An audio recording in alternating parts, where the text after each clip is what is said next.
Hi friends, please subscribe to Amravati Media and press the bell icon for more latest updates. పాపం షర్మిల బాధ కాస్త పట్టించుకోండయ్యా. Congress party PCC chief YS షర్మిలకు BP అలా ఇలా కాదు, భారీ ఎత్తున పెరిగిపోతోంది. తన అన్న వైసీపీ అధినేత జగన్పై పైచేయి సాధించాలన్నది ఆమె ప్రధాన ఏకైక లక్ష్యం.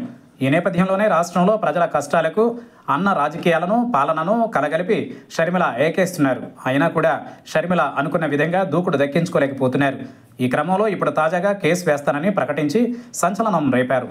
ప్రస్తుతం ప్రముఖ పారిశ్రామికవేత్త గౌతమ్ అదానీ సౌర విద్యుత్తుకు సంబంధించి గత జగన్ సర్కారుతో ఒప్పందాలు చేసుకున్న విషయం, ఈ క్రమంలో జగన్కు 1750 కోట్ల మేరకు లంచాలు ఇచ్చిన వ్యవహారం రాజకీయంగా దుమారం రేపిన విషయం తెలిసిందే.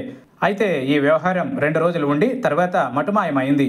దీనికి కారణం ఢిల్లీ నుంచి వచ్చిన ఆదేశాలేనన్నది అందరికీ తెలిసిన విషయమే. అదానీకి ఢిల్లీ పెద్దలతో ఉన్న సంబంధాలు కూడా తెలిసిందే. ఈ క్రమంలోనే జగన్ను ఈ కేసులో ఇరికించేందుకు రాష్ట్ర సర్కారు ప్రయత్నం చేయాలని ఉన్నా అదానీని చూసి ఈ కేసును వదులుకుంది. ఇంతవరకు బాగానే ఉంది. కానీ వదలబొమ్మాళి అంటూ షర్మిల మాత్రం ఈ కేసును పట్టుకుని వేలాడుతున్నారు.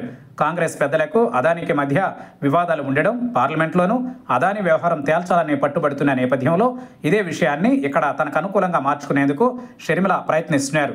ఈ క్రమంలోనే షర్మిల తన అన్నను తాను వదిలిపెట్టనని వ్యాఖ్యానించారు.